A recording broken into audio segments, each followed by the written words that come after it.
টেনাও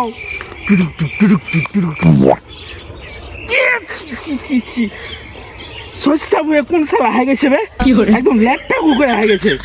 শালাকে একদিন যদি দেখতে পাই না, কিটা গুলি মারবো শালা। সস্তা বইটাই নষ্ট করে দিল। কাজের সময় কোন শালা ফোন দেয়? হ্যাঁ হ্যালো, সাইম ডন স্পিকিং। তিনজনকে মার্ডার করতে হবে। না, তিনজনকে মার্ডার করতে পারবো না। কেন? আবে তিনজনকে যদি একসাথে মার্ডার করতে যাই, ওরা তিনজনে মিলে তো আমাকেই শালা লেটকে দিবে। আবে কাইলাই চোদা, তিনজনকে একসঙ্গে মারতে হবে না, এক এক করে মারতে হবে। ও তাইলে হয়ে যাবে। কত টাকা লাগবে তুই সেটা কহা। 40 লাখ।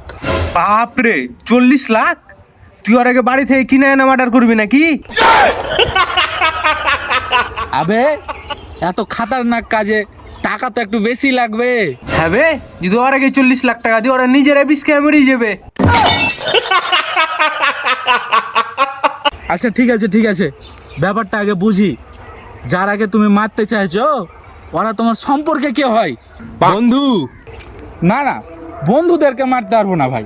জীবনে বন্ধু থাকলে খুশি থাকবে। হ্যাঁ বে, খুশিকে তো লিয়া পেল লেগেছে ওরা। ওরে যারা, আর বাকি দোষ না? বাকি 2 না টাকা লেছে।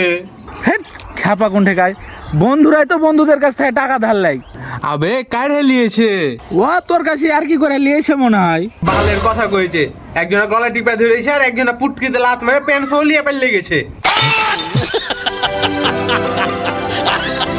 হ্যাঁ বে, তুই তুই এগুলাকে বন্ধু করছিস বে, এগুলাকে শত্রু বে। তাহলে ভাই তুই কহা, কথাগুলো শোনার পরে তোর কি মনে হয়েছে?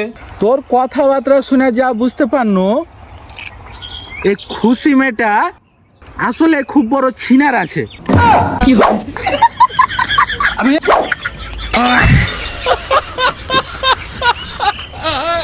শালা ছিনার না হলে কি লাগা বন্ধুর সাথে পালালো শালা। ফেরো কইয়া পা দে তুই।